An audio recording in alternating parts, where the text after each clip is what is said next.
Bonjour les amis, j'espère que vous allez bien. Bienvenue pour cette nouvelle semaine et donc nouvelle vidéo. Et aujourd'hui, on s'attaque à un gros morceau, le CTO, c'est-à-dire le compte titre. J'espère que tu es prêt, c'est parti. Le compte titre, c'est la deuxième enveloppe dans laquelle tu peux investir en bourse. Il y a aussi en France le PEA. Je t'ai d'ailleurs fait une vidéo très complète sur le PEA que je te mets juste là et que je t'invite à voir si ça t'intéresse. Tu trouveras aussi le lien en description. Aujourd'hui, on va répondre à plusieurs questions. Qu'est-ce qu'un CTO? Comment ça fonctionne? Qu'est-ce qu'on peut mettre et acheter dans un CTO? On va parler de fiscalité, de frais, de courtier et enfin, on fera un petit comparatif entre le CTO et le PEA. Allez, on y va. Moi, c'est Lohan, la chaîne s'appelle l'épargne 2020 et ici, on parle de finances personnelles, d'investissement en bourse et d'argent de manière générale. Si tu es intéressé par ces sujets, je t'invite à cliquer sur le petit sigle s'abonner juste là et surtout à cliquer sur la petite cloche de notification pour recevoir une alerte quand je sors mes vidéos tous les vendredis à 20 h. J'espère que tu es prêt. Cette fois, on y va vraiment.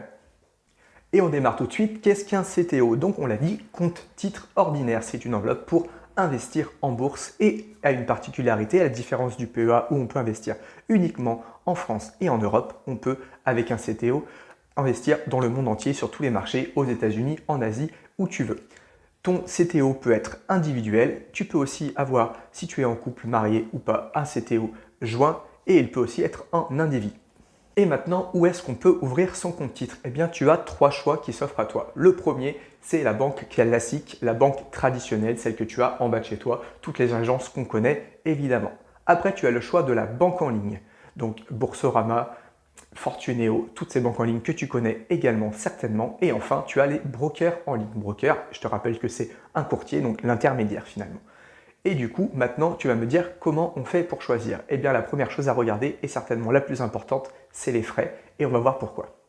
Il y a en effet tout un tas de frais qui s'appliquent à ton compte titre, et ils passent parfois du simple au triple, voire même au quadruple. Globalement, je te déconseille d'ouvrir un compte titre dans une banque classique en dur traditionnelle, parce que les frais sont vraiment exorbitants en comparaison à ce que tu peux trouver sur une banque en ligne et un broker en ligne. Et la première sorte de frais que l'on va regarder, ce sont les frais administratifs. Pourquoi? Parce que certaines plateformes te facturent déjà, avant que même que tu aies ouvert ton compte titre, des frais pour l'ouverture de ce compte titre. Et ça, moi je trouve que c'est vraiment pas cool. Deuxième chose, les frais de transaction. Donc quand tu vas acheter et vendre une action, eh bien ta banque, ton courtier va prendre une petite commission. Elle peut être fixe ou elle peut être en fonction du pourcentage de ce que tu investis, un certain pourcentage du montant que tu vas investir. À côté de ça, il faut que tu regardes aussi les frais de gestion, les droits d'entrée, c'est-à-dire la somme que tu vas payer à chaque fois que tu investis. Certaines banques vont par exemple, si tu investis 100 euros, récupérer entre 2 et 5 euros, donc entre 2 et 5%, parfois même plus sur une banque traditionnelle, juste pour elle. Et il y a aussi les droits de garde, donc c'est ce que va récupérer ton courtier en contrepartie de posséder tes titres, d'être en fait l'intermédiaire. Donc tu vas payer ça tous les ans, donc ça c'est encore un frais auquel il faut faire attention. Je viens là de vous donner à peu près toutes les sortes de frais que vous pouvez trouver au sein d'un compte titre. Maintenant, à vous de chercher en fonction également de votre stratégie. Certains établissements ne font pas, par exemple, payer, certains brokers en ligne ne font absolument pas payer les ordres d'achat et les ordres de vente. C'est totalement gratuit. Et du coup, à vous de voir en fonction de votre stratégie. Comme je le disais, si vous avez une stratégie peut-être plus day trading où vous comptez passer beaucoup d'ordres, peut-être que ça vaut le coup de payer une plateforme avec des frais moindres et peut-être avec plus de frais de gestion. À vous de chercher ce qui vous correspond le mieux.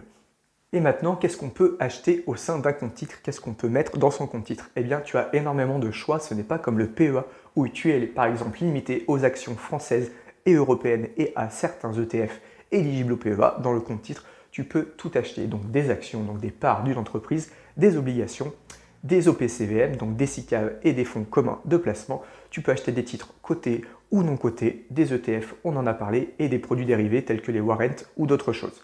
J'ai pas fait la liste totale ici, ça serait vraiment trop long et je ne peux pas non plus rentrer dans les détails et te faire une vidéo générale. Quoi qu'il en soit, si tu ne sais pas de quoi je parle quand je parle d'OPCVM, etc., je t'invite clairement à aller voir ma vidéo, parce que pour l'instant il n'y en a qu'une, mais d'autres vont arriver, sur le lexique du boursier débutant, donc le lexique pour comprendre le vocabulaire boursier débutant, que tu trouveras juste là et je te mets les liens juste en bas évidemment.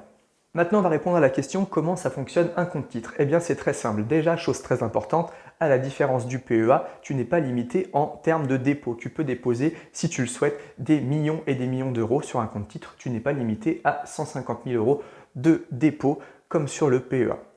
Tu peux aussi retirer comme tu veux, ce n'est pas comme le PEA où si tu retires par exemple avant 5 ans, eh bien ton PEA est automatiquement clôturé. Là, ce n'est pas le cas du tout, tu peux faire des retraits, mais attention, il y a la fiscalité qui va s'additionner et ça, on en parlera juste après. Et du coup, comment ça fonctionne concrètement? Quand tu ouvres ton compte titre, tu vas avoir deux lignes, comme pour le PEA, une ligne espèce où tu vas placer tes fonds. Donc tu vas faire un virement par exemple de ton compte courant vers ton compte espèce de ton compte titre. Et c'est avec ce qu'il y a de placé sur la ligne espèce de ton compte titre que tu vas pouvoir passer tes ordres et acheter ce que tu veux, tes actions, tes obligations, tes ETF, et tu l'as vu, tout ce que tu veux. Et imaginons que tu as acheté une action X, maintenant que tu l'as acheté, la somme que tu as investie disparaît de ta ligne espèce et va se placer sur la ligne titre. Tu verras que tu as tant d'actions de telle société à tel prix et que ça correspond à tant. Et le jour où tu vends ton action ou ton obligation ou ce que tu veux, eh bien la somme va repartir sur la ligne espèce. Et donc quand tu vas vendre, ta plus-value va aussi se mettre sur ta ligne espèce. Les dividendes que tu vas recevoir, si tu en reçois, vont également aller sur la ligne espèce. Et on s'attaque maintenant à la partie la moins rigolote, mais pourtant pas la plus compliquée, la fiscalité. Quelle fiscalité s'applique au compte titre? Il y a deux choses qu'il faut bien séparer sur l'imposition. La première, c'est que vous allez payer des impôts sur les plus-values ou moins-values, on en parlera juste après, et ensuite sur les dividendes que vous allez toucher. Pour une plus-value, c'est super simple, c'est la fameuse flat tax depuis 2018, c'est-à-dire que si vous achetez une action à 100 € et que vous la vendez à 200 €, vous avez fait 100 € de plus-value. Et sur ces 100 €, vous allez payer 30% d'imposition, donc la fameuse flat tax. Si maintenant, imaginons en fin d'année, vous faites votre déclaration aux impôts, donc au début de l'année suivante, et votre portefeuille est en moins-value, vous devez quand même déclarer cette moins-value, mais ce qui est intéressant, c'est que vous pouvez reporter et déduire en fait la moins-value de vos plus-values, et ça pendant 10 ans. Du coup, si des années vous êtes en moins-value, mais que l'année d'après, vous avez fait par exemple 10 000 € de plus-value, mais que l'année précédente, vous aviez fait 4 000 € de moins-value, vous pouvez soustraire ces 4 000 € de moins-value aux 10 000 € de plus-value que vous avez fait l'année suivante. Et on passe maintenant à une partie un petit peu plus compliquée, la fiscalité des dividendes. Pourquoi plus compliqué? Parce qu'il y a deux choses. Les dividendes d'une entreprise française et les dividendes d'une entreprise étrangère. Et avant de continuer de te donner plus d'informations, petite chose très importante, sache que même si tu réinvestis tes dividendes, tu dois tout de même les déclarer sur ta déclaration d'impôt, c'est très important. Et on démarre avec les dividendes d'une action française. Comment c'est imposé? Eh bien, c'est très simple, c'est encore la fameuse flat tax, les fameux 30% qui comptent. Du coup, tu vas payer 30% d'imposition sur tes dividendes d'une action française. Maintenant, comment ça se passe pour une action étrangère? On va prendre l'exemple d'une action américaine. Eh bien, tu vas payer l'imposition plus les prélèvements sociaux en France, mais aussi l'imposition dans le pays d'origine, donc là en l'occurrence aux États-Unis. Donc on imagine que tu possèdes une action Coca-Cola en portefeuille et que celle-ci te reverse un dividende, eh bien tu vas payer une partie d'impôt de taxes aux États-Unis et après tu vas payer une partie évidemment en France. Ensuite, sache qu'il y a des pays où tu as un accord entre les pays de non-double imposition, c'est-à-dire que tu ne dépasseras pas les 30%, tu vas payer une certaine partie aux États-Unis par exemple ou dans un autre pays et la partie en France et ça ne dépassera pas les 30%. Mais il y a certains pays où tu n'as pas d'accord entre la France et l'autre pays, ce qui fait que tu peux très vite dépasser les 30% d'imposition.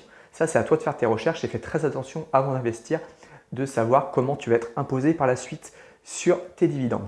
De toute manière, sachez que pour vous aider à remplir votre déclaration, c'est pré-rempli, vous allez recevoir votre IFU, imprimé fiscal unique, pour vous aider donc à remplir votre déclaration fiscale. C'est déjà, comme je le disais, pré-rempli, vous avez juste à vérifier les chiffres. Chose très importante aussi, si votre revenu fiscal de référence ne dépasse pas 50 000 € si vous êtes seul et 75 000 € si vous êtes en couple, vous n'avez pas de prélèvement forfaitaire libératoire à payer. Mais pour ça, attention, vous devez en faire la demande auprès de la banque toutes les années au mois de novembre pour l'année suivante.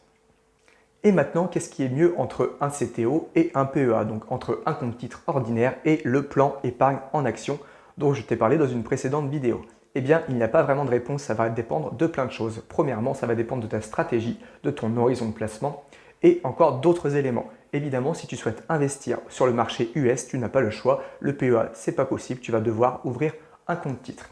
Après, si tu veux investir uniquement dans des actions françaises et européennes, mais que tu ouvres un compte titre, eh bien, c'est peut-être pas la meilleure solution parce que tu peux acheter ça dans un PEA, mais surtout tu vas être beaucoup plus imposé dans le compte titre. Donc c'est à toi de voir encore une fois si tu veux plus d'imposition, plus de choix, c'est vraiment en fonction de ta stratégie. Pour une stratégie long terme où tu souhaites peut-être passer peu d'ordre et où des ETF te conviennent, eh bien peut-être que tu devrais plus te diriger vers le PEA, car au bout de 5 ans de détention, je te rappelle qu'il a une fiscalité plus avantageuse. Et après, bien évidemment, comme énormément d'investisseurs, tu peux posséder évidemment un compte titre et un PEA. Je te rappelle qu'un PEA, on peut en avoir qu'un seul par personne, alors que tu peux avoir plusieurs comptes titres dans plusieurs établissements. Quoi qu'il en soit, même si tu décides d'ouvrir un compte titre, c'est très bien, fais-le, mais je te conseille aussi d'ouvrir un PEA au moins pour prendre date et commencer à laisser courir les 5 années avant de profiter du meilleur taux d'imposition. Et voilà, cette vidéo est déjà terminée, j'espère qu'elle vous aura plu. N'hésitez pas à me laisser un petit commentaire juste en dessous pour me donner votre avis et à mettre un petit pouce bleu pour m'encourager. Je vous dis à très vite, allez bye!